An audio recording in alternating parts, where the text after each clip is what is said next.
What's going on, everybody? Welcome back to the channel. And today we're continuing on with my MCU reviews, catching up on the various MCU films I've never covered here on the channel. And today I'm joined once again by two new guests. This time, Jason from Jason, the Old Millennial, as well as Ronnie from News to Astonish. Jason, first time on the channel. How you doing, my Yeah, friend? doing all right. Yeah, very excited that you invited me on. I've known about you through Mike for a long time now, and we haven't really collaborated too much. I think maybe we've done it once on Mike's channel. I don't know. Right. I think we were on Mike's channel together once. And yeah, like I kind of made a pact to myself that this beginning of this year I was gonna start trying to collaborate with people I hadn't collaborated with for in a long time or people that I hadn't collaborated with. I wanted to finish some series that I was like already doing, long-lasting series like the Land Before Time series. And so very happy to have you on, Jason. And Definitely. Ronnie is returning to my channel for the first time in a couple of years. We actually covered the Yeah, Oh, first wow. Guardians of the Galaxy video or movie together maybe like 2-3 years ago now at this point, yeah, which it's is been a kind of while. crazy. And we did Yeah, it more in like a traditional fashion that I usually do my collabs, where he sent me a video portion of his own and I edited it Uh-huh. together. But I wanted to do more live streams because the best part is you get to know people a little bit more and get to have a little bit more discourse and maybe some things you agree with or don't agree with. And today we're touching on Guardians of the Galaxy 2. So that's why I invited Ronnie back. And Jason, I'm happy to have you. Just before we get started into this, guys, you guys can find the links to their channels down below in the description box. They're already down there. Go give them some love. Let them know I sent you. Jason touches on all kinds of things related to movies and music and all kinds of fun other things. Ronnie is the comic book guy, comic book related stuff. Spider-Man is a big part of his channel over there. Just all the for sure. geeky goodness over there. Plenty of gameplay stuff over there too, and a lot of fun. I really enjoy both of your channels. So yeah, today we're touching Thank on you. James Gunn's sequel to Guardians of the Galaxy, Guardians of the Galaxy Volume 2, which, man, it's kind of crazy to think how long it's been already since this movie has been out. And Yeah, upon initial viewing, to be honest, for me, I wasn't crazy about it. I liked it, but I thought that it was definitely a step down from the first film, which for me, for a while, was my favorite film in the MCU. But as I was just telling you guys before we got started, I just rewatched the film, literally maybe finished it like an hour ago. So it's really fresh on the mind. And I actually enjoyed myself a lot more watching it this time. And I don't know if that's because the MCU is kind of in a mixed bag place right now, where not every installment's as Yeah. impactful as these earlier ones were pre Infinity War and Endgame. But Ronnie, we'll start with you. What are your thoughts on Guardians of the Galaxy 2? so, the movie came out when? Like, 2017, I wanna say, 2017, 2016? yeah. 2017. So, to start right here, comparing to, let's say, all 3 movies, it's definitely is the weakest. However, that doesn't mean it's not entertaining. I mean, like, people go see Guardians of the Galaxy because of the group, of the characters, and they're entertaining on its own, no matter how weak or strong the material is. I definitely do agree with you there, Anthony, that it is it's just not as good, but it's still fun. Like, it is definitely a great time. There's a lot of moments in that movie that really stick out. Especially this is a very Peter Quill movie, so it really does tug at the heartstrings and heartstrings quite a bit, and James Gunn's really good at it. So when I like look at these movies, I never look at it as an MCU film. I look at it as a James Gunn movie, because like those movies, they don't have the MCU involvement or any of like the MCU touching, I guess you can say. Like when you look at the state of the MCU now, it's just like it is a total mixed bag. Their output hasn't been exactly too strong lately, with the exception of like X-Men 97, which has been a banger. I love Yeah. X-Men 97. It's been amazing. But aside from that, going back to Guardians of the Galaxy, it's a great time. Knowing what's to come, like I think it makes the movie even better now, since we know what's to come after Guardians. At least Guardians 3 was incredible. But yeah, Yeah. Guardians 2 is definitely a pretty good time. As you know, it's a little weak here and there. A little characters are written kind of weird, especially with the character of Ego. But yeah, it's still a good time. I like it. I like the movie. Yeah, for sure. No, I definitely agree. I think the something we've kind of been having a lot of fun with here in these weekly streams with different people is kind of like not only touching on these films on their own, but like now they've had a bit of a legacy in the franchise where like rewatching it this time around, Mantis has become such a bigger character moving forward that Mhm. like seeing her here, I remember being a little bit like weirded out at Palm, I think her name is Palm Palm Clementif's Clementine. Mhm. yeah, her performance as the character, but she really like I just was more in love with her upon this rewatch just Yeah, I love because that it had been a character. while. Me Right, too. and Yeah. she's really grown on me over the course of film. So, Jason, what about you? What are your thoughts on this film as an overall? Yeah. Well, of course, I remember Guardians of the Galaxy, what came out 2014, like 10 years ago. It's a 10-year Right, movie. Wow. And That's a that long was time so ago. groundbreaking for the time. It felt like, I mean, groundbreaking. I mean, it just felt different than all the other superhero movies, whatever MCU movies, like Ronnie was saying. I agree. Like, it was, yeah, definitely so different. It didn't seem like an MCU movie. And I mean, it put everybody on the map. I mean, put Chris Pratt on the map, basically, put James Gunn on the map as one of the, big directors, and all this. And I loved that movie so much. It was one of my favorite MCU movies. And so coming up to volume two, it was one of the most hyped up movies I've ever gone to, where I was so hyped up for it. I was like, oh man, you know how you get when you're like, sequel comes out and you're like, oh, I'm just so excited. Like, and yeah, but then it sometimes doesn't meet your expectations because you're so excited when you go into it. And I Yeah. would say when I first saw it, I was like a little disappointed with it. And I think my major problem with it was just it felt like they upped up the joke factor to 10. Like the first movie was so great because it was so funny, of course, and that's what I love about the first Guardians. And but I felt like the second one they almost overdid it with the jokes. I think especially Yeah. I feel like Drax, they made him such a clown character. Um, but I love it now because Drax is like my favorite character now. like I right. kind of bought it. At first I was like, they make him too jokey, and then after watching like the holiday special, I was like, I love Drax. Like I funny Drax. think I mean, he's funny, but I think like the stupidity is taken up, is Yeah, dialed up to yeah, 11 with him. Right. I kind yeah, of have mixed feelings about it. I don't hate it, but I don't love it either. Because Drax is nothing like that in the comic books. Like he's an Infinity War in the comics, and he's nothing like that. But I think James Gunn and some of the writers took liberty with these characters because they weren't exactly A-list characters in the comics. They were like more like D-list characters. Characters that Right. like when the first one came out, I hadn't heard what Guardians was. Like I never knew what they were. Like yeah, like I don't know who that team was, and it was a team with a different roster every time, like, Right. and that's why they were able to take so much liberty with this movie and change a lot of the origins that, like, I look at it now, I'm like, oh man, why did they do that? I would have been okay yeah, with the origins. But yeah, but as Jason was saying, yeah, Drax is pretty dumb, and but he's yeah. pretty funny as a very likable dim-witted character. I know. Yeah, Right. he's probably my favorite character. I absolutely love Yeah. Drax. Uh, Rocket Raccoon's my favorite. Rocket Yeah. Raccoon. Yeah, he's Yeah, my it's favorite tough character. And, with it's tough with the Guardians who my favorite is. Sometimes it depends on the installment, but I think Rocket and Drax are definitely up there as the top contenders for me. And I have Yeah. to kind of agree with what you guys are saying with Drax because at times in this movie he's hilarious. There's the scene near the end of this film where they're all beautifully lined up and there's that great shot of all of them, and Yeah. then a piece of a ship hits Mantis, and then after Drax is like, Mantis, watch out, but she's already Watch like out. laid out on the ground. And it's just so perfect. Like moments like that work Yeah. really well. Or like when Mantis, uses her empath abilities to like tell everybody that Peter's into Gamora, yeah, and he's just like laughing yeah, at him and like super awesome. But Ah, then ah, ah. there's exactly. Then there's moments in the movie where like near the beginning of the film when they're running away from the Sovereign, who they stole the batteries from, or Rocket stole the batteries from. You have Drax like hanging out the ship, like shooting them up, and then they land on that planet. And he's just getting ragdolled in between trees. And moments like that, it kind of starts to feel a little bit like a Looney Tunes cartoon, where it doesn't feel as grounded. One scene I really love in this film too is the scene with Rocket Raccoon when he's like kind of capturing like Yondu's gang, or he's like Oh my catching god, them it's off my favorite guard. scene in the movie. It's a great scene, so good. Love the look of it too. But then there's a little bit of a goofiness there too, where he's using these like gravity things to like slam up like And they Yondu's look people. cartoonish, like because like yeah, they're yeah. flying from different parts of like the woods. They're like Right, ah. But exactly. I love Rocket's humming to I think it's called Southern Nights. Right, yeah. And he's just like da da da. It's just a recording of him like singing that. It's just blowing up everybody. That's my favorite scene in the movie. He's Yeah, such a genius.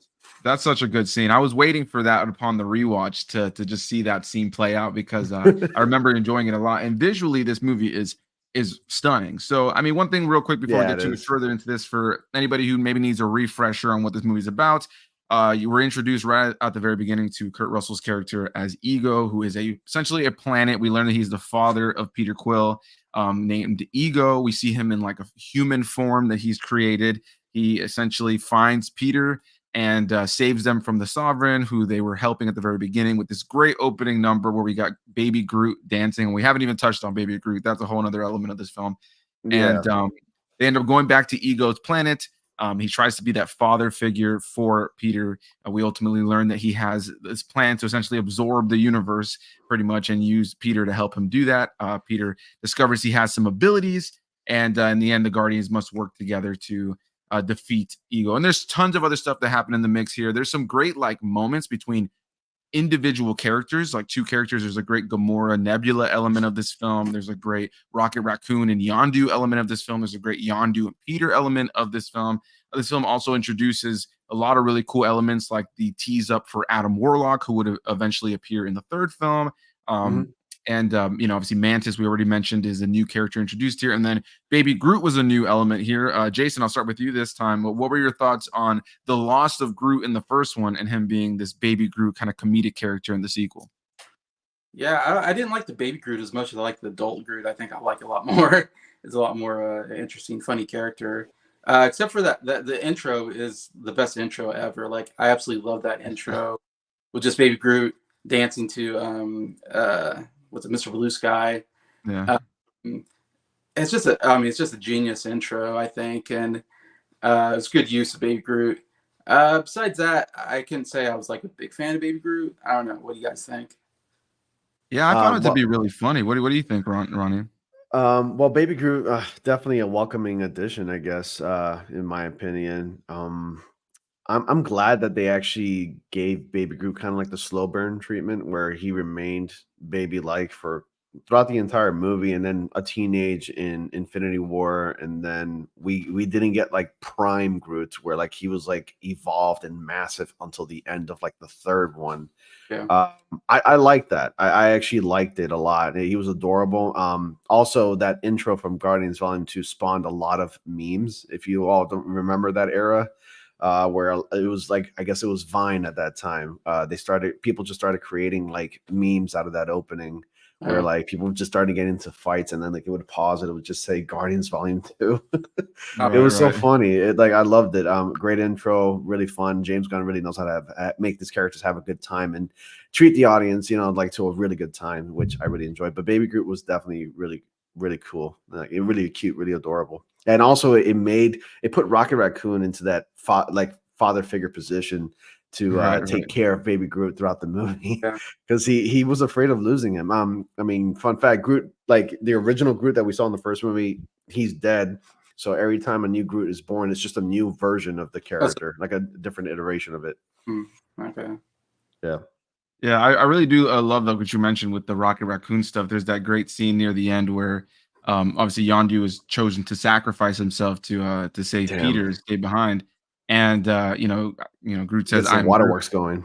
right. It was such a good scene, going back and rewatching it. Another fantastic scene in that little sequence there is the whole like, "I'm Mary Poppins, y'all." Like, all that was just like, great line.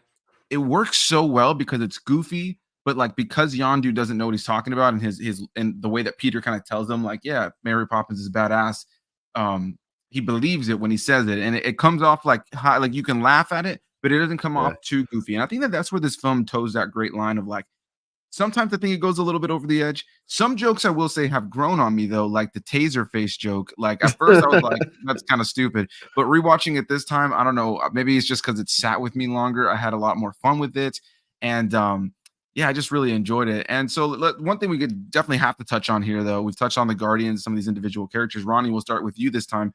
Thoughts on Kurt Russell as Ego? I know you said that there were some things about the way he was portrayed that you're not crazy about, and you're a big fan of comic books. So what are your thoughts on how they portray Ego here? So at this time, like, when the first Guardians movie came out, it got me into like researching Guardians in general. And, there's been several different rosters throughout the comics. And then it got me researching a little bit about Ego, and I have some comic books featuring Ego in it. From what I know, Ego's never really had a human form. This is just, I guess, an excuse for Disney/Marvel to have Kurt Russell appear. I mean, Kurt Russell has been in several Disney movies since like the 70s, and the guy's like a big Disney actor buff, Yeah. I enjoy Kurt Russell's like on-screen appearance. The guy is just awesome. I love him in everything he's in. However, like the origins change, like the change in the origins for like Peter Quill and his father. In the comics, Peter Quill's father's name is Jason, uh, not spelled like Jason, like your name, but it's just spelled. It's just like a play on words. To have Ego as Peter Quill's father was kind of like a weird choice. But this takes me back to like what I was saying at the very beginning, how like since the Guardians of the Galaxy are kind of like very D-list comic book characters, now they're like considered like really popular A-list characters. Right. They were able to take liberties with that and change the origins a little bit, and kind of create something entirely new. And it, like that's how I look at it now. It's like, okay, I mean, I get why they did it, but I don't see why I'm like, I don't know why they just couldn't go with the origins and maybe change that up just a little bit. But no, they did a drastic change. But in the end, I mean, we got a good product anyway. Kurt Russell was entertaining. He played a character that was convincingly like a good character, but it turns out he was a bad character he was a bad guy with an agenda. So I enjoyed it for what it was, really. So. Yeah, I definitely agree. I think that he did a really great job. And while I do agree that they made a lot of changes to the comic book origins, Yeah. I think had they casted a lesser actor, it maybe would have worked a little bit less. But I think he brings out that charisma, especially Yeah. later on when that joke pops up that he like, we hear multiple times throughout the movie that Peter Quill kind of like, would tell people that his dad was David Hasselhoff. And so later on, there's that That's moment funny, where yeah. he like turns into David Hasselhoff, and he's like, "I wanted to be the father that I made my form to look like the father you always wish you had." What did Gamora call David Hasselhoff? Something Hassan Brown or something like that. That's right. Yeah, she Yeah, gives with a him like a talking completely boat. wrong name. Yeah. With like it was a talking boat. It's like it wasn't a talking boat. It was a talking car. Right. Exactly. And I love how they bring that around to Yondu later on, where he's like, my dad, because there's a whole thing like, he may have been your father, but he wasn't your daddy, and he tries to Yeah. compare him to Hasselhoff later on. But what about you, Jason? What are your thoughts on Kurt Russell as Ego? Yeah, I mean, I agree. I really like Kurt Russell as an actor, so I mean, I can't, you know, I'm not against him being that character. I can't say I was like ever crazy about that character as a villain. I thought it was kind of a weird plot of him trying to. I'm trying to think. He's a planet, but yet he's like a god or something. I don't know. It was a weird thing, and he was trying to plant himself on different planets or something like that and take over the universe. I don't know. And I never could quite understand what the whole motivation behind it is. Just him being evil for Right. people's sake, I guess. And and then he's just overly. I've never been crazy about overly powerful characters. Right. Makes sense. And he just Right. seemed Yeah. well, just like generically, just overly powerful. And what exactly is he? I didn't quite understand. Right. Yeah, Yeah. Kind of a fair enough. complicated character. Yeah, it's just like it's just like a big planet that can essentially consume everything. And so I can see how from like they just like a watch, you're just like, all right, this guy just wants to conquer everything, which is something we've seen in a lot of comic book related things. Very Now, Galactus like. right, Yeah. very About it. Galactus like, exactly. Yeah. Whereas at least Galactus is, I guess what his whole thing is, that he's the He's a planet eater. eater. So, right. Yeah. Exactly, Yeah. exactly. Hopefully, when he returns into the MCU proper, that he's not a big cloud like in the Rise of Yeah, a Silver big part Surfer. cloud, a big part space cloud. Right. Exactly, exactly. But yeah, just overall. Did No, you go ahead, sorry. rewatch that movie, Silver Surfer? Sorry. I've seen it before multiple times, and Okay, yeah, it's like if definitely you something. rewatch it carefully, there is a scene where like Silver Surfer confronts Galactus, but you can actually see the silhouette aligning of his helmet, like he's hiding in the cloud. It's kind of creepy. Really, Like it makes Galactus look kind of creepy. I need Okay. to rewatch that now. Yeah, that's definitely Rewatch it carefully. It's like you'll see it. It's like wow, that is kind of creepy. That there's a gigantic entity in that flaming cloud. Interesting. I'm gonna have to go back and check that out for sure. That's Yeah. crazy. But yeah, I mean, it seems like we all really enjoy Kurt Russell for the most part, despite maybe yeah. some weirdness about that. I think again, a good casting choice. And I like the look of the character too, the beard, the kind of like suave hair, Yeah. the outfit he's gotten everything. He's But got good the hair. characters have gone a lot of different places now. And so Ronnie, I'll start with you. How do you feel about how this film plays into the overall Guardian story, what it sets up, and kind of where those characters have gone since this? Well, I mean, like each of the movies does target every character. So like I was saying at the beginning, Volume 2 is very much a Peter Quill and his father kind of story. Wanting to know and searching for his father. And then whereas Part 3 is a Rocket Raccoon story. I think it's like the most heartbreaking out of all of them, by the way. But back Right. to Part 2, Mhm. these movies they're very much their own thing. Yeah, they take place in the same cinematic universe, the Marvel Cinematic Universe, but they never address those other things because it's its own thing. So I think it's really fleshed. I think these movies do a really good job fleshing out the characters and having us as the audience getting to know them a lot better. And some of us can really connect with them. I believe that that movie really connected with a lot of people who I guess you can say who had their own fathers abandoned them or did something or wronged them by some way. It tugs at the heartstrings at the end, for those people out there who didn't have, like, I guess you can say, a real father but had a father figure in their life. I think it really connected with them the most. But it really did take these characters far, it really fleshed them out, and it made them really likable in the end. So like, yeah, it has its problems, but like a lot of the good moments really pop out more than its problems, in my opinion. So I still think it's a decent movie. I think it's a good one. So yeah, Yeah, no. yeah, they did a great job with these characters. I agree. Yeah, like watching it again now, I hadn't seen it in quite a few years, and I've seen a lot more of the recent stuff, including the third Guardians from last year. And yeah, there's that element of just realizing how much groundwork they really do kind of set up, especially even like on the relationship between Peter and Rocket. Like they're fighting for a big portion of this movie at the very beginning. He kind of like tells them, or what are you trying to do? Are you trying to push everybody away by just being, an a-hole? And Yeah, maybe in the moment it didn't seem as important, but when you really see, like, when Rocket is believed to be dead in the next movie, how Peter reacts to it and how their relationship blossoms, the Nebula and the Gamora element of this as well, yeah, even though that does flesh out obviously into like Infinity War and Endgame, probably mostly.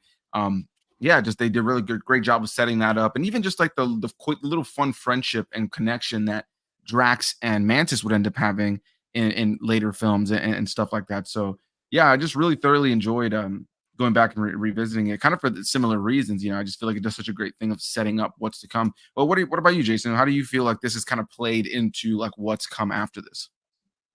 Yeah, it's definitely. I was gonna say you just mentioned it, but the two big characters to me are Mantis becomes a big character later on, which I never expected. Even watching this movie, like it seemed like just a side character. Now she's like one of the main guardians, yeah. uh, Right.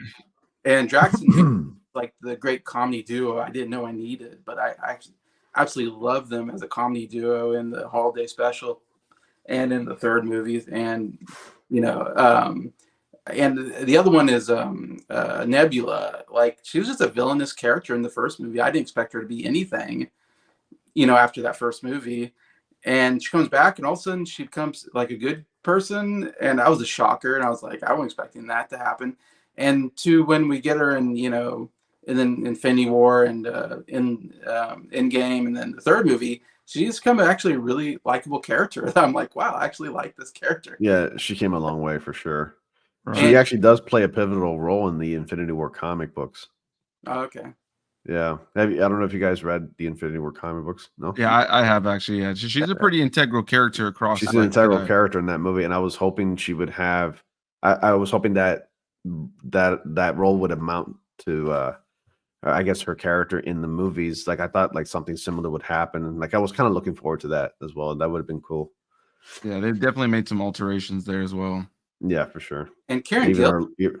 what a performance. She's Oh yeah, you know, Karen Gillan. Yeah, watching Guardians. I had no idea who she was, and then you watch Jumanji, and it's like, wow, she's like really good well, looking. you should watch Doctor Who. Yeah, I was about She to was say that a that's where I was introduced to Oh, her was in Doctor Who Doctor as Who. Yeah, she and was she like a won companion my heart. to one of the doctors.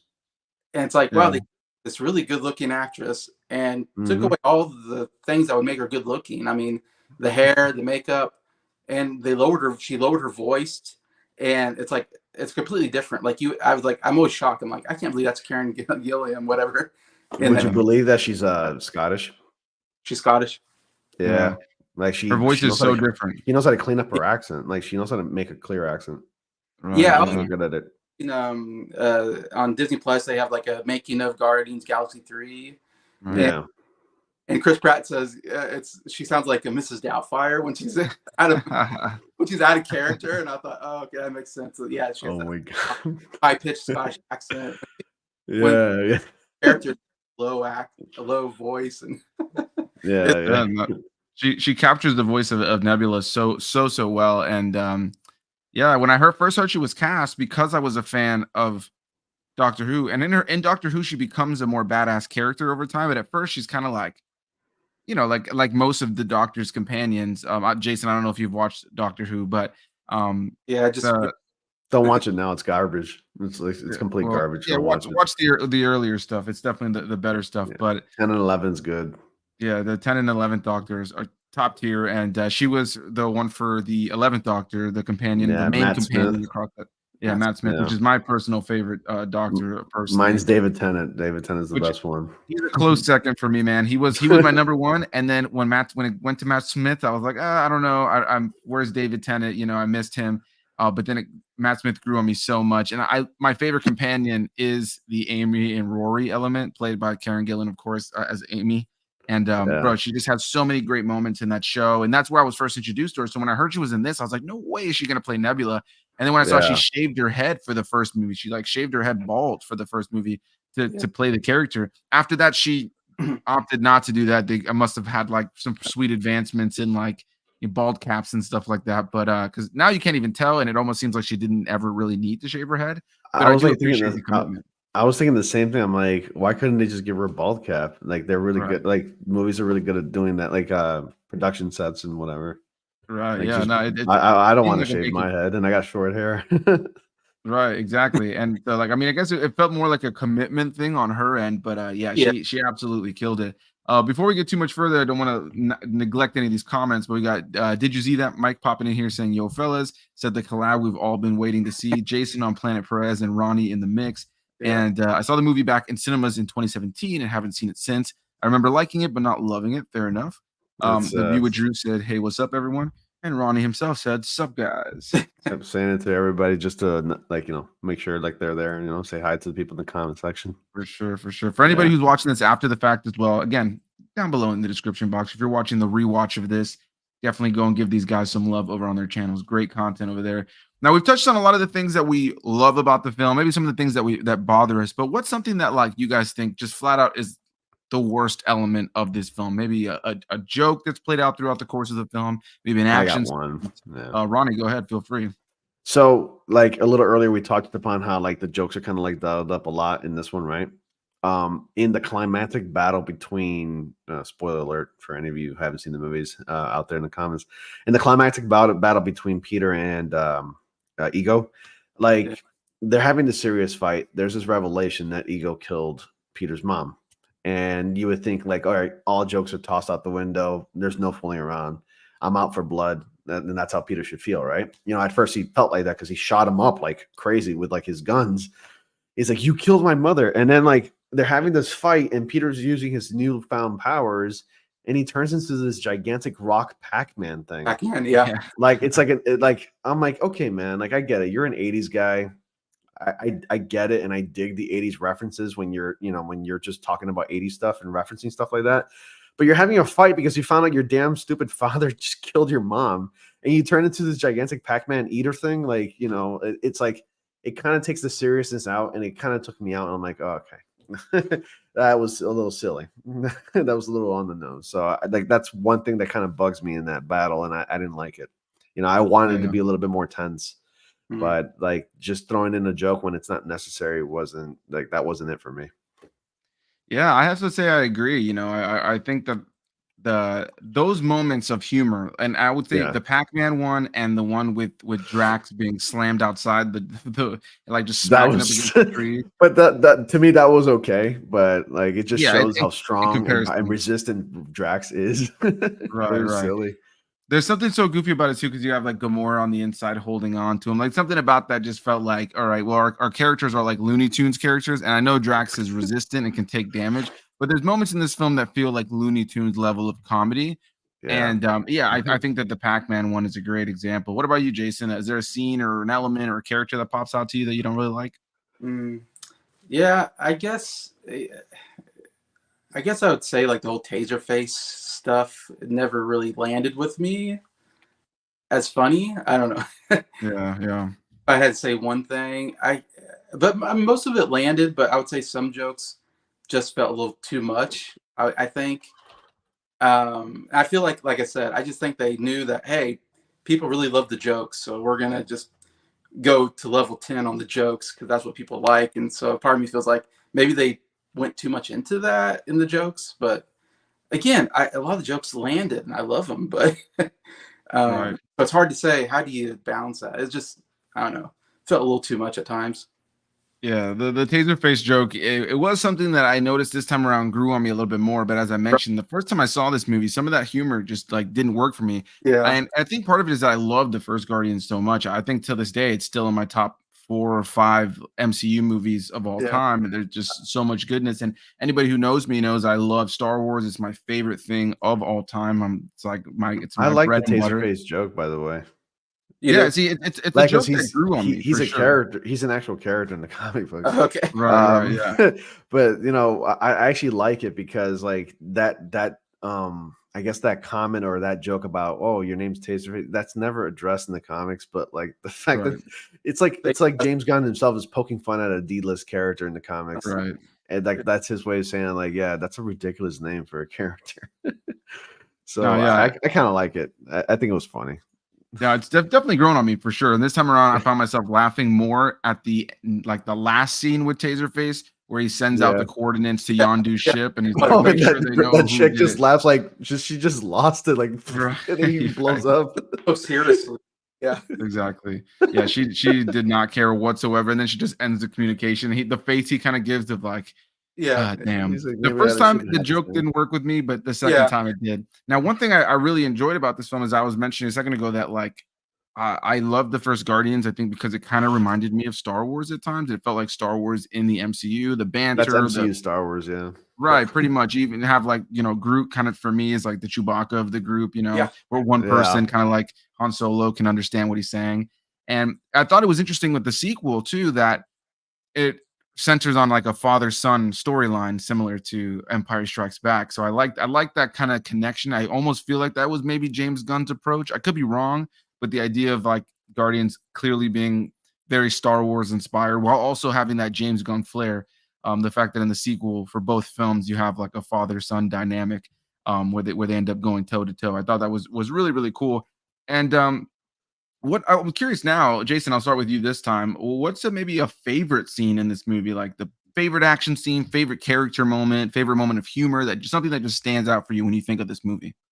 Oh, for me, the best scene is when they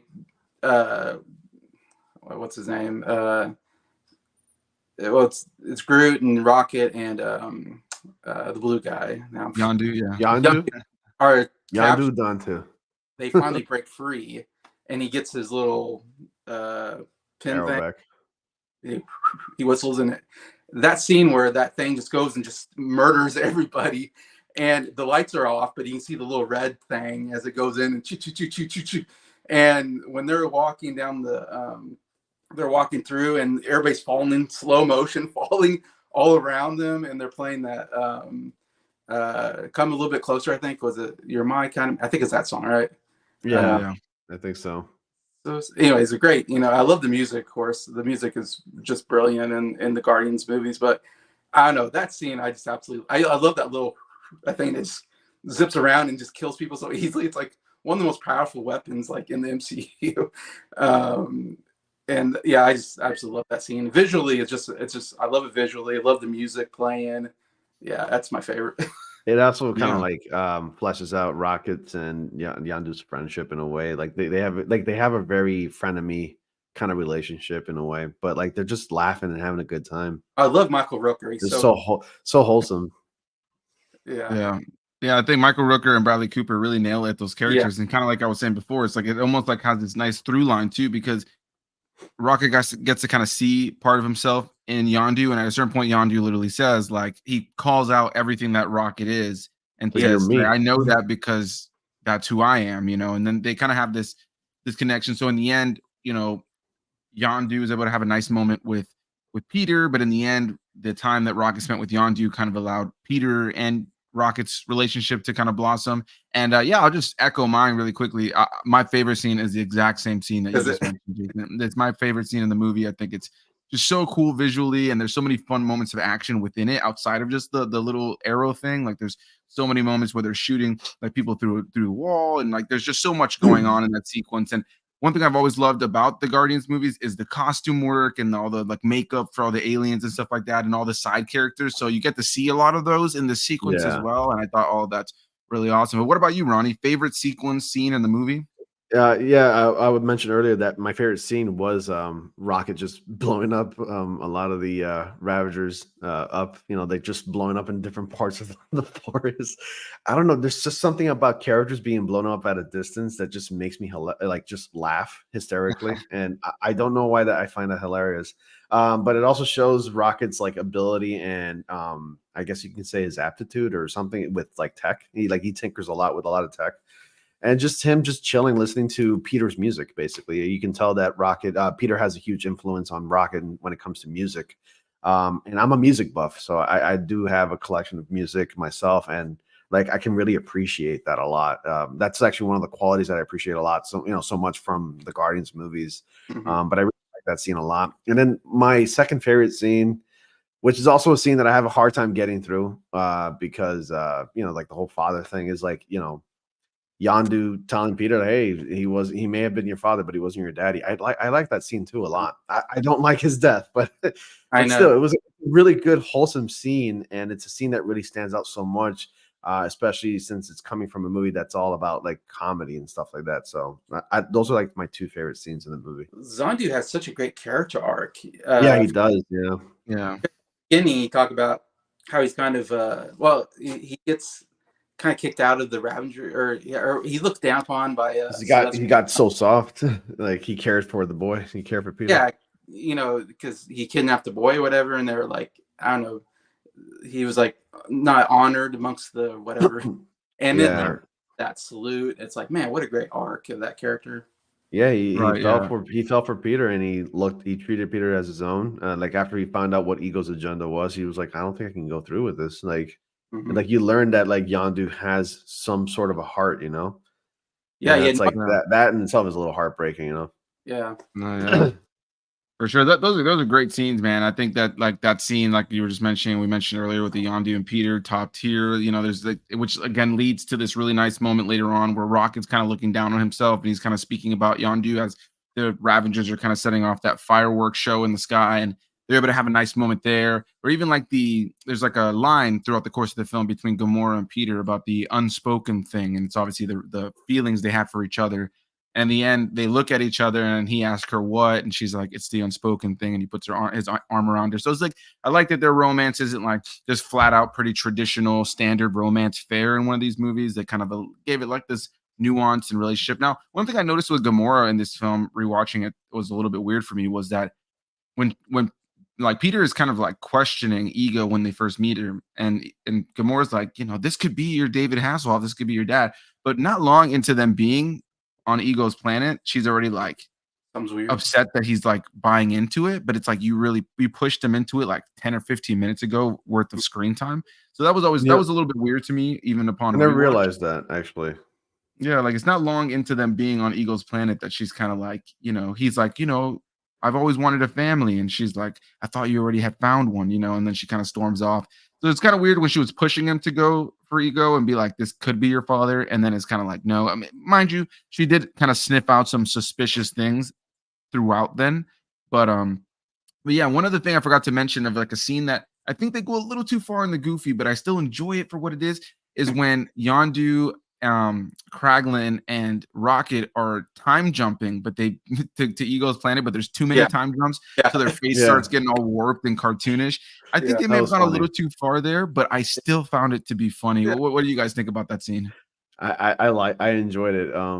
Like there, I'm very like this. I'm very particular with the comedy that I watch. Like so scenes involving characters like where the camera pans to one character and they have a face, and then it pans to and it jump cuts to the next character and they have a different face. Every time something like that happens, it's like a cutaway sequence. That also makes me laugh too. I actually I almost forgot about that sequence in the movie, and then we have a stellar cameo appearance by Stan Lee with the Watchers. Right, Yeah. in that Like, same it's like sequence, Stanley's like, I'm sorry, as I was saying, as I was rudely interrupted. Really? right. That was funny. I enjoyed that sequence too. It was brief, but it was also pretty hilarious too because of the camera work in that. So camera work, I think there's a lot of comedy when it comes to like camera work in this movie. You see that a lot in different shows like The Office. I love the camera work in that show because I Right. don't know, something about the camera work in that show just makes me laugh. Like just the way the Right. camera pans into a character. But yeah, Right, that was a right. really good sequence. Nice, man. Yeah, I'm glad you enjoyed it. What about you, Jason? What do you think about that sequence? Yeah, I like that, the realization that you're making that many jumps, this is gonna make an effect on them, and then you see it, yeah, what happened, which I didn't know anything about that until that happened. Like, oh, I guess you can't make all these jumps, or it's just, Right, right. I think they said like the safest they can do at a time is like 15. And then Rocket's like, yeah, I know that that's the case. And then Yondu's like, we're about to make 700. I do almost wish that it had been like maybe like something about them was wrong when they got there, because ultimately they just land on ego and they're totally fine. There's really yeah, no consequence to it. Um, maybe Did you a but see yeah, did you see the face on Ego's planet? yeah, the big It face, was yeah. it was the only brief like comic book reference to his comic book appearance Right, in the yeah. movie. Like you only see it for like 2 seconds. Mhm. Right, And I'm like, right. I'm glad they did that, but like that was at the time where like Marvel was flirting with like the idea of properly adapting comic book looks into their movies. Like they Right. started slowly getting there, and then now it's like full blown adaptations where like everything looks pretty accurate, and it's not that silly anymore. You know? Yeah, right. But yeah. And there was like a big phase there where it felt like we were getting comic book movies where they like were changing the character's costume, except for maybe Yeah. like a Superman or a Spider-Man or even like a Yeah, those are too Batman. iconic to like Right. not have it Or they would like accurate. kind of even like the X-Men, they would alter it to make it look a little bit more updated, given these black suits or something, kind of change I it up. hate the black Whereas like suits. I hate those suits, man. I right. Well, can't it's like stand them. now we have Deadpool and Wolverine coming out, and you see just like to see Hugh Jackman in the classic yellow and blue is Yeah. just like that's just That awesome, man. Like just can't wait to see it. that payoff where Cyclops asks Wolverine, "Well, what would you prefer, yellow spandex?" It really You'll- paid off. Like that question Right, really right. paid off. Yeah. I'm excited to see how that all pans out. yeah. And yeah, man, I think at the end of the day, like this is a solid movie, and I'm glad that all three of us enjoyed it. I was curious to see what everybody's opinion was going to be. I didn't know if this was going to be something where one of us hates it or something like that. But it's nice to go back and watch a movie from this era of the MCU. And as I've been doing these weekly streams, like rewatching this era leading up to Infinity War and Endgame, it really does highlight kind of like the dip in quality. Now, I think there's things that have come out post Endgame that have been really good. Spider-Man No Way Home, of course, being one of those. I really enjoyed Shang-Chi. I I really like enjoyed things Shang-Chi. like Moon Knight, Loki. I thought those have been pretty awesome. Oh WandaVision. man, the Disney Plus series, man, they've been very hit and miss for me. Right. I mean, The there's a only few in series there I I liked, didn't mention. the only series I liked out of like the bunch of Disney Plus series that we've gotten in like a short span of like a year and a half or two is like WandaVision, both seasons of Loki, and X-Men 97. Hmm. Moon Knight was okay. But the thing is that a lot of the series, like let's say the Abomination of She-Hulk, that Yeah. series is the biggest piece of Yeah. dog water. Like it is the biggest piece of dog crap I've ever seen, man. It was garbage. I can't believe I watched it, and it was unbearable. And like they really massacred Daredevil in that Yeah. series for like the 2 episodes. He was the standout, and they totally like watered him down big time. You know? Yeah. Some strange choices with some of these shows. I don't think there's been anything that's released in the MCU since Endgame that I've hated or even super disliked. But as certain things have sat with me, the key ones being Miss Marvel Oh and yeah, I She-Hulk. kind of like that. Kinda, I kind of liked it. It's not that bad. Those have like that and like She-Hulk. The longer they've sat with me, the more I've just kind of been like, yeah, those were just weak installments. Now, I did like Miss Marvel's appearance in The Marvels more, even though I don't think The Marvels is necessarily a fantastic film either. Well, I still enjoyed parts of it, like as just like a popcorn movie. I saw that I movie think at home. I didn't bother to. That was the mm, first MCU movie I didn't bother to go see. Fair I enough. knew it was crap. I saw it and I'm like, what the hell did I just watch? It was a nothing burger. Nothing significant happened in that movie. It didn't That forward anything. I couldn't agree more. And I think that that's the biggest problem we're seeing with the MCU now. And Oh so my I god. posed the question, and Jason, I'll start with you this time. Is what do you feel like? How does it feel to talk about a movie like this versus like what's come since? What do you think is missing from the MCU these days that was present in the time of Guardians of the Galaxy 2? I think characters that we really care about, I think has been a problem maybe. Um, like I watched the Marvels just recently, and I just don't care about the characters. I guess I never got into any of them really. Not like Iron Man and Captain America and Thor and Guardians. I just Spider Man. It's like they need to concentrate on characters that we really like and that we really want to see. Like, keep taking minor characters and making shows out of them, like Echo. Like, I don't need an Echo show. Didn't finish I it.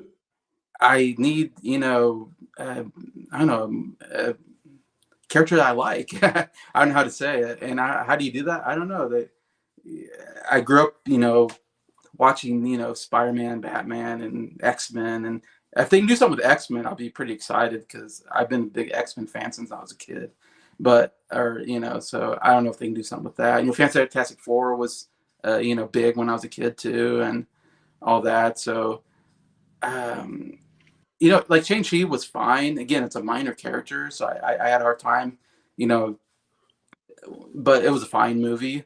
Um, I'm trying to think what's come out recently. Technically, the last couple of things that have come out have been like the Marvels and Echo, I think was the last show. Loki season 2, of course, being kind of a standout in recent kind of memory. Loki's When a it very comes to popular character. Like right, and the It's writing all is thanks to definitely Tom strong in Hiddleston. that show. Yeah.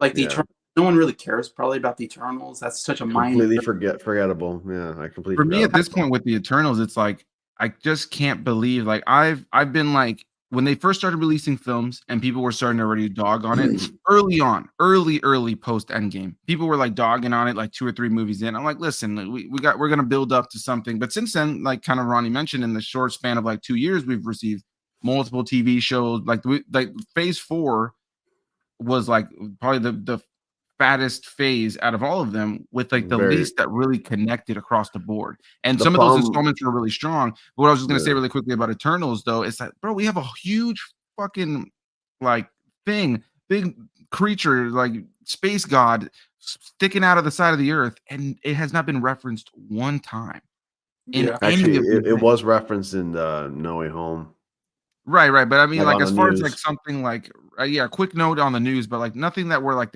somebody's like, "Hey, we gotta deal with this," or, like, the Avengers are, like, worried about it or something, like, it's you would think that it would've been, like, something that really brought You the would think it would eyes of catch people. their attention, like it would Right. broadcast where everybody else would notice it. But it's going to be a big part in the upcoming Captain America: Brave New World movie, Alright, cool. because you have some of the enemies like Ross and Val. They're going to be trying to harvest the metals out of that gigantic celestial that's like protruding out of the earth, and that's where they discover adamantium. Alright. Well, hey, Yeah, man, if I that's the think route that's they're going to be a going big plot. if that's the route they're going, about time, because that thing has been sticking out of the earth for so many movies and shows now, and the fact that, like, somebody hasn't like done something with it, or like I would have loved to have seen genuinely like another movie where it was like a main part where like it follows another set of characters, maybe some of the Avengers characters that are like, dude, like there's a huge thing that's stuck out. We should go investigate this at least. But it just hasn't been like a thing. And I feel like had they introduced something like that pre Endgame and Infinity War, that like one of the movies would have done something with it, like or at least tied into it. So yeah, it is kind of crazy. But I'll pose the same question to you, Ronnie. What do you think is missing from the MCU these days that was present when Guardians 2 was coming out? Just like the writing hasn't been very strong over the past couple of years now, where Disney decided to focus, like they know how much of a um money churning device or medium Marvel Studios is, because Disney was at a place thinking like, okay, Marvel Studios can't do no wrong. People just seems to be reacting positively to everything that Marvel Studios has been outputting. So they thought like, why don't we just keep giving them what they want and giving it to them in large quantities? So it got to the point where, like, yeah, at first when all these announcements were made, I was like super excited. Like they're going to be focusing on characters that I've been wanting to get adaptations for the longest time.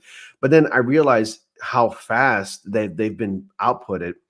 The quality has dipped because of how fast these workers, these people are working, which led to like things like the strike, and the qualities of these shows have been seriously affected because they were rushed. And you can see that in a lot in like the CGI work in some of the movies, like the Black Widow movie. The CGI work in some of the Disney Plus shows have been dipped. The writing has been dipped. Writers and creators are that have nothing, like, that are not familiar with comic books and don't even want to bother reading the comic books, are on these shows, headlining, producing these shows, and they're straight out like dissing the comic book material or making fun of the fans who are fans of these comic books. And I'm like, if I was head running these shows, if I was Kevin Feige, I'm like, would I want to hire people like that don't respect the source material? That's just like, that's so disrespectful, and it's just so insulting to the fans, especially to the fans who are the ones that view your shows, your movies, buy your tickets, and stuff like that.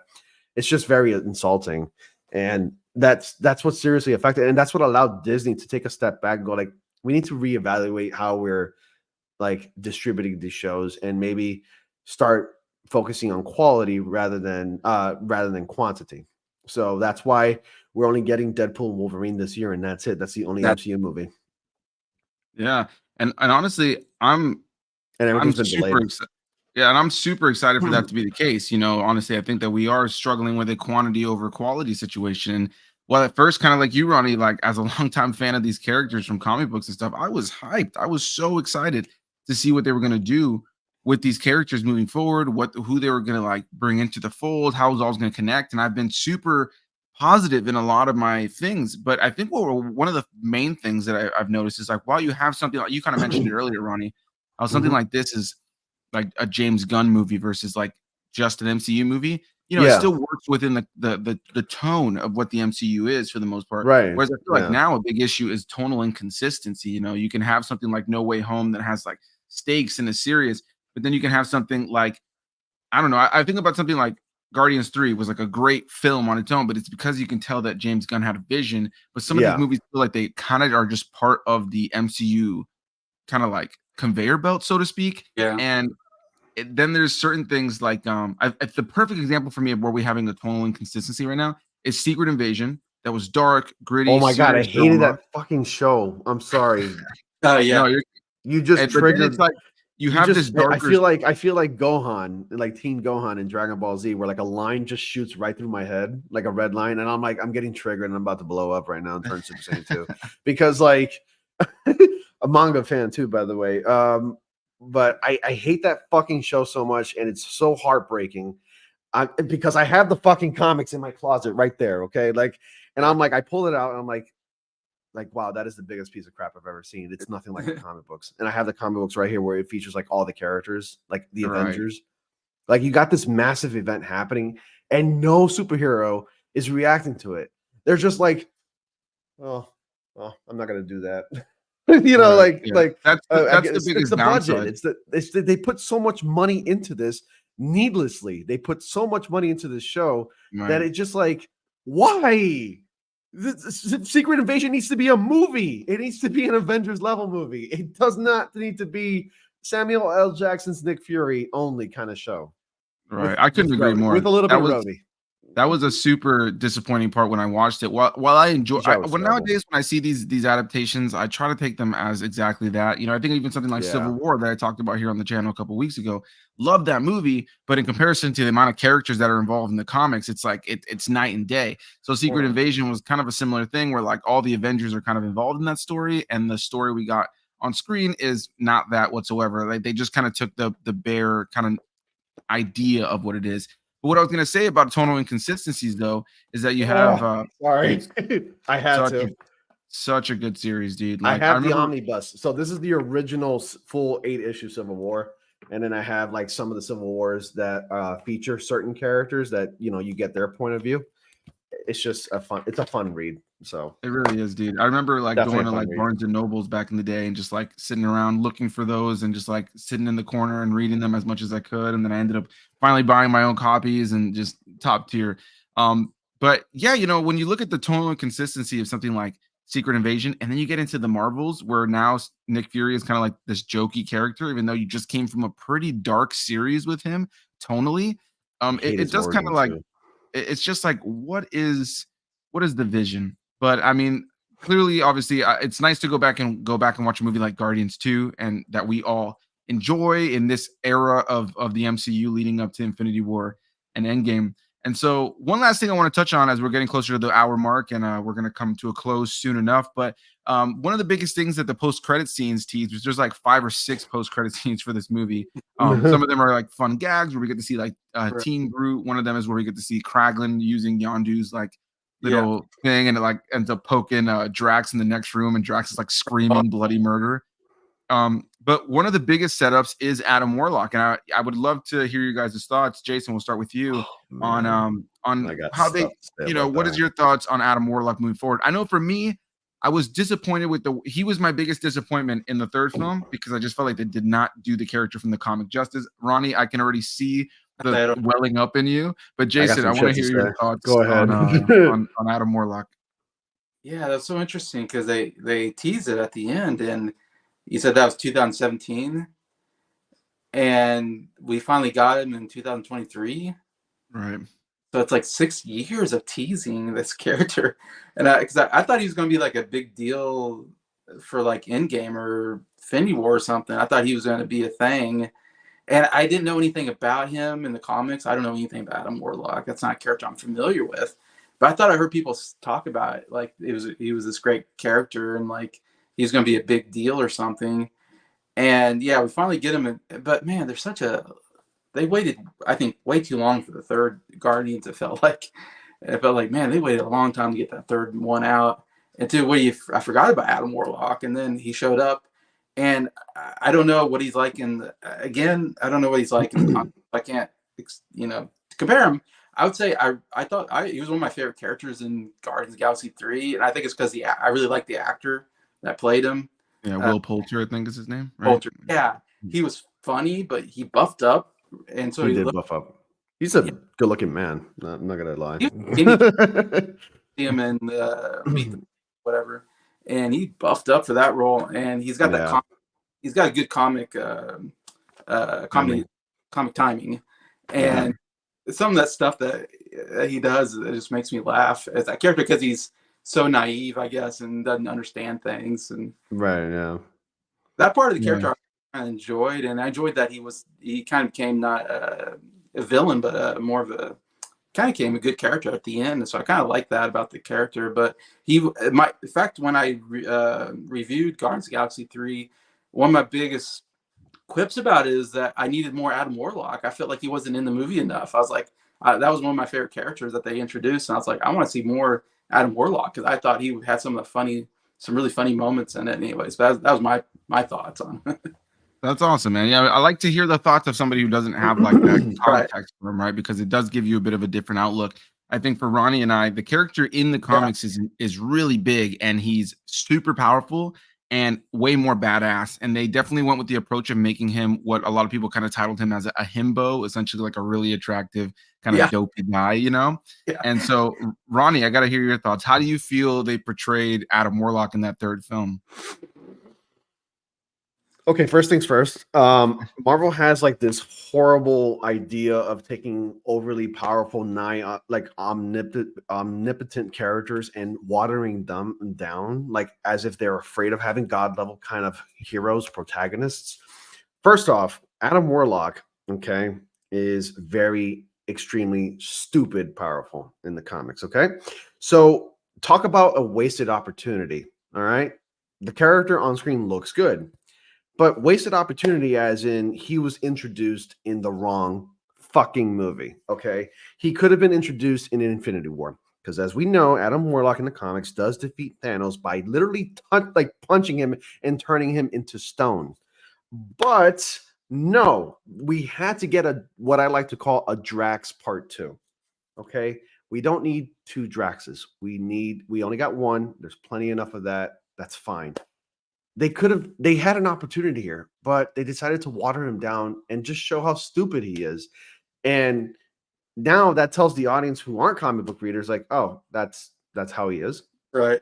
Oh, he's nothing like that. Okay. In the comics, he's like this amazing being who's super powerful, beautiful, golden, just nigh omnipotent, just really extremely powerful.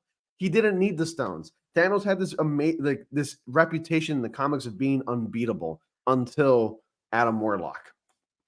And like he could have he could have wakened up in Infinity War and joined the Avengers. I mean, at first he started off as like an evil character in the comics. He had a different ego, like an alter ego, and then he could have transitioned into a good guy, but they didn't do that. And for that, I'm disappointed. And back to what Jason was saying earlier, that we didn't get enough Adam Warlock in Guardians Volume 3, because there were moments where Adam Warlock is like, he shows up and then he's gone. And then when he shows up again, it's like, oh yeah, that's right, he's in this movie. Yeah. So I really wanted to like Adam Warlock because he's actually one of my favorite characters. And it was an anticipation that's been building up for years, since like the tease of him being in that casket, in that coffin. But I'm like, man, like the final product is just disappointing. So yeah. No, I kind of have to agree a little bit. I think that they could have done a lot more. He was my biggest gripe with that movie, just because I wish they had done more with them, and also because I almost think it was like one of those teases that people forgot about. Like it was like a tease that like when he showed up, people were like, oh yeah, like he did show up in the post-credit scene of that. And really quickly, before we get to wrapping this up, I noticed we got a couple of comments here. Love and Peace popping up saying, horrible stream, where is the hugging? He's by the way, he's a fellow viewer of mine on my stream. So yeah, well, I was gonna say I picked up on that, as he said, I'm joking, homies, and then said, Ronnie, I hate you so much. I feel like donating to you for some reason, though. Maybe it's your beautiful nose. I hate you too, Love and Peace. Go fuck yourself. He said, just stop being fans, become air conditioners. And also left a nice little tip saying, Ronnie, why do you keep staring at me like that? So I just love staring into the eyes of my my fans, my viewers. So. Yeah, he loves you, man. Mike popped in here to say that I think if these shows and movies made a lot of movies, I'm assuming you made money, maybe Disney would still continue 4 to 6 projects a year. Hopefully they just scale back, man, I think. And he's talking about recent projects. He also popped in here to say that I agree about Adam Warlock. He should have had more screen time and probably didn't need Gamora in Guardians of the Galaxy 3. That could be a little bit of a hot take. What do you guys think about that? I actually like what they did with Gamora in the third one, but in some ways, I almost still feel like Gamora should have died when she did in Infinity War. What do you guys think? I don't know. I'm for what we got in Guardians 3 because like it's coming to the point. This is coming from a comic book reader and someone who I guess understands the complexities of comics. You know how characters like unexplainably sometimes show up out of nowhere when like they died at another event or something like that. I like this. I've always dreamt about the complexities of comics, some aspect of that showing up in movies where characters are like alive again. And I like that. It just shows that comic book characters just never stay dead 100%. They come back in one way or another, whether it's a different version, the same version, reincarnation, whatever. They're just brought back because of the writers, and also it's like this love-hate relationship that I have with these movies. Going back to like how all these shows were outputted so fast, like how we got so many. It reminded me how miniseries comic books come out, where we get so many characters getting their own comics as a limited series run. And that's how I treat a lot of these Disney Plus shows, as limited series comic book runs. And I can kind of appreciate that in some way, but it just wasn't executed well because you had different writers. And the tonal inconsistencies were like the tonal inconsistencies were there. Like it was inconsistent because you had different writers and different people working on these projects. So in some way, I can appreciate that. But again, just wasn't executed well enough. I like that Gamora came back. I think the actress that plays her, what's her name? Zoe So, Saldana. Zoe Saldana plays her really well. She's a very likable character. I like that, finally at the end, Peter didn't really get to be with Gamora. I as much as I would have wanted to see that, I kind of like that. I do. It kind of like it doesn't go on like the romance conventions where like the hero, the protagonist gets the girl and then it's a happy ending. I sort of like that tragedy in a way. Like there's something nice about a tragedy like that where like the protagonist does not get the girl, they don't get what they wanted, and they go off to venture doing other things. And I don't know, I just liked it. In my opinion, I think it was great. Nice. Yeah, I do like the scene at the end of the third movie when, she kind of looks at him and says, we had fun, didn't we? And he was like, kind of like, yeah, we did have fun. Yeah, I we think she did. started to realize where they were compatible, even Yeah. if, kind of they had to start over because she's a completely different character. What about you, Jason? What do you feel about Gamora's kind of being brought back to life through like a multiverse version of her character? yeah, I really did not like that character at all. And Guardians 3, that was one of my least favorite characters. Really? She was Interesting. a jerk. I really did not like what they did with Gamora. That was one of my big problems with that movie. I mean, I didn't like what they did with Peter either. Peter was such a sad character in that third one, not the fun character I liked in the first two. I didn't like what they did at all with those two characters, in my opinion. I'm Fair. surprised that Marvel Studios threw like their very first F-bomb in that movie. Yeah. There's actually the cursing has been dialed up in that film. Like it's the type of PG-13 movie where it's really not appropriate for 13 Yeah. or under. It toes that line for sure. Yeah, it No, does. Even the violence. no, Right. Yeah. yeah, you're right. And I know people who just hate that movie just because of the animal abuse element, which for me, while it is hard to watch, it is the best part narratively for me. Like it's the part Yeah, it goes that to I show that connect not to. even Disney or like the writers don't like animal abuse, but it's a tough watch if you really love animals. And Right. I really, my God, James Gunn and some of the writers really know how to like tug at the heartstrings when it comes to that, man. Yeah. Oh I boy. think they really nailed it in terms of that. Really quickly, before we wrap this up, Mike popped in saying that he can't fully agree that he will admit that he's not a comic reader at all, just an audience member, but he thinks that Marvel is too scared to kill anyone off, Gamora and War Machine, to name a few. But they They have killed killed Iron some Man. people. Yeah, They they killed killed Iron Iron Man. Man. I'm sure he might come back via a multiverse thing one In day if some they way, yeah. figure out a way. Yeah. They killed off, Black Widow. So they've obviously killed off some characters now. They've had to kind of kill Some off big ones. T'Challa, which is an unfortunate situation. He also popped in here saying that until they bring Gamora back again and have them reunite and ruin that moment in Guardians 3, I don't think it would ruin that moment for me. It would kind of set up for me, like that scene would have just been the setup for them continuing on a relationship because he clearly loves Gamora. And yeah.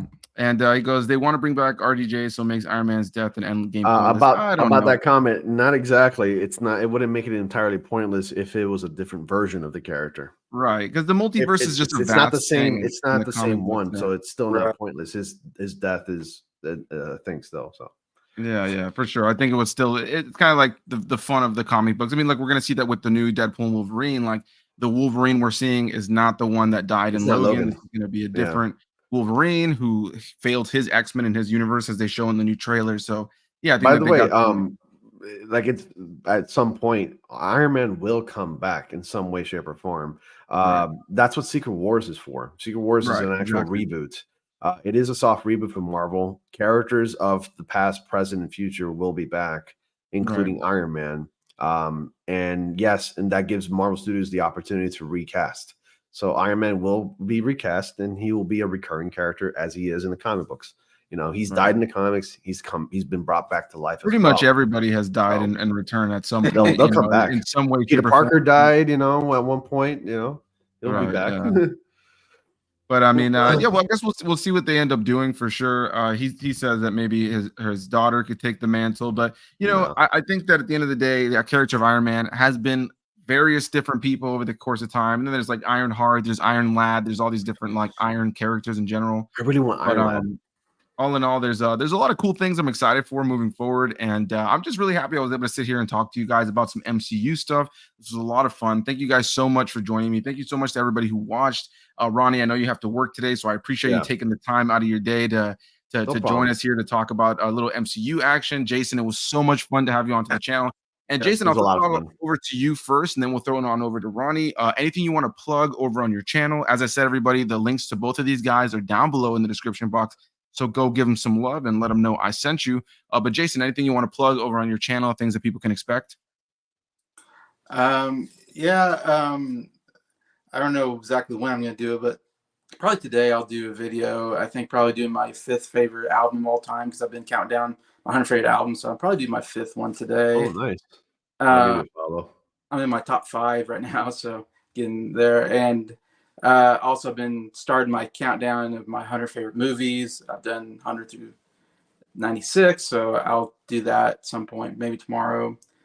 But yeah, and then whatever else I think of. That's awesome, man. That's awesome. Well, thank you again for joining me, man. I really do appreciate it. And Ronnie, what about you? What can people expect over on your channel? Anything you want to plug? Well, yeah, just simple. Follow me on my channel, Astonish, and also on my social media. You can find those links down in the description box here in this live stream. And also any of my videos, you can find the links to my social media in the description boxes below. I've been very active lately on TikTok. I'm uploading at least once or twice a day on TikTok. Definitely be sure to follow me there. It's called Ronnie's Comics and Games. Actually, it's not called Astonish. Where I just talk about comic books and games. You know, it's pretty simple. Sometimes it's just shit posts. It's just like quick little ones as well. But yeah, follow me there and also join my Discord. The invitation link to that Discord is also in the description box of all of my videos.